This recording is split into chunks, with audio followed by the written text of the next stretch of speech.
You hack your school's grading system at 13 because your best friend Marco is failing biology, and his parents said if he fails one more class, they're sending him to his aunt in Modesto, which is a fate equivalent to exile in a town with no Wi-Fi and a permanent smell of almond orchards. You don't change his grade to an A. That'd be suspicious.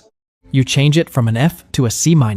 Exactly the kind of grade Marco would earn if he accidentally paid attention for 2 weeks. The teacher doesn't notice. Marco stays in town. He buys you a gas station burrito as payment. You eat it in a strip mall parking lot in Bend, Oregon, a town with 16,000 people and exactly one thing worth hacking, which is the school network. And you've already done it. You're 13, and the most dangerous thing about you is that this was easy, not challenging, not a puzzle that took days. You sat at your desk, opened a laptop your mom bought, refurbished from a government surplus sale for $120, and you were inside the system in 40 minutes. The security was a joke. The password policy was a joke. The only person laughing was an 8th grader in a bedroom that smells like dirty laundry and Hot Pockets, who just committed his first federal crime for a gas station burrito. You live with your mom, just the two of you. She works the front desk at a vet clinic, $31,000 a year, which in Bend means a 2-bedroom apartment built in the 80s, with a heater that sounds like a helicopter landing inside the wall. Your dad left when you were 4. Not dramatically. He drove to work and kept driving. Your mom doesn't talk about him. The absence has been there so long, it's architectural, not a hole. A room nobody enters. You have a normal life, aggressively normal. School, homework, dinner from a slow cooker or cereal or hot sauce on whatever's in the fridge. Video games with Marco. Bikes to the river in summer. Completely unremarkable teenager in a completely unremarkable town. The only remarkable thing about you lives inside the refurbished laptop, and nobody knows it's there. You don't know why you're good at this. Nobody taught you. You just understand systems. The way some kids understand music, or the exact moment to pass a basketball. You see architecture where other people see screens. You see pathways where other people see walls. At 14, you teach yourself Python. At 15, you're writing your own scripts. At 16, you discover a vulnerability in a regional utility company's billing system that exposes records for 11,000 households.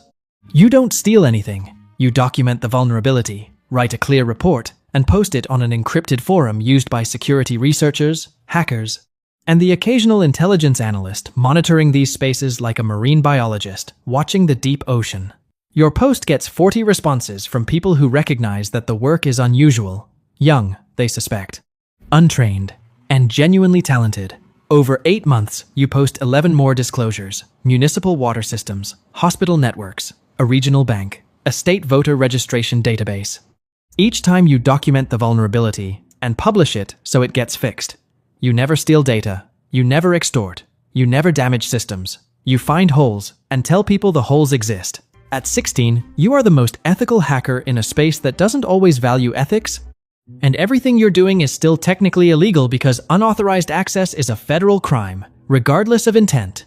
3 weeks after your 17th birthday, you find something you weren't looking for. You're probing a defense contractor's employee portal. Weak authentication. Inside within an hour. You expect employee records and internal memos. Instead, you find a directory linking to an internal project database. The project is called Prism Ridge. The files describe a domestic surveillance program operated between the contractor and a federal intelligence agency. The program collects metadata from communications platforms, social media, and internet service providers, millions of American citizens. The legal authorization is a court order from a secret judicial body, so broadly written, it effectively authorizes collection on everyone who uses the internet. You read the files for 6 hours. You download documents. You verify authenticity by cross-referencing internal references with public contract numbers and FOIA responses. The documents are real. The program is real. The government is surveilling its own citizens at a scale no public law or congressional debate has authorized. You're sitting in your bedroom at 3 a.m. Mom's asleep. The heater's making its helicopter noise. You're holding proof that the government is watching everyone, and nobody's watching the government. You're 17. Your biggest concern last week was whether Marco would pass his driver's test. And now this. You leak it. Not all of it. You redact operational details, agent names, anything identifying specific individuals involved in execution. You keep the structural documents. Authorization orders. scope descriptions, contractor agreements, internal memos discussing expansion into new data categories. You publish through 3 channels simultaneously: the encrypted forum, a journalist at a national newspaper, and a digital rights organization that specializes in government transparency lawsuits. The forum post goes live at midnight, the newspaper story at 6 a.m., the lawsuit at 9 a.m. By noon, Prism Ridge is the most searched term on the internet. The reaction is thermonuclear. Congressional hearings within 48 hours. The intelligence agency calls the leak a grave threat to national security. The contractor's stock drops 11%. Civil liberties groups file 17 lawsuits in 9 jurisdictions. The newspaper wins an award nomination. Your handle trends globally. The FBI, the NSA, the DOJ, and the intelligence agency are all looking for you. Task forces assembled, warrants sealed.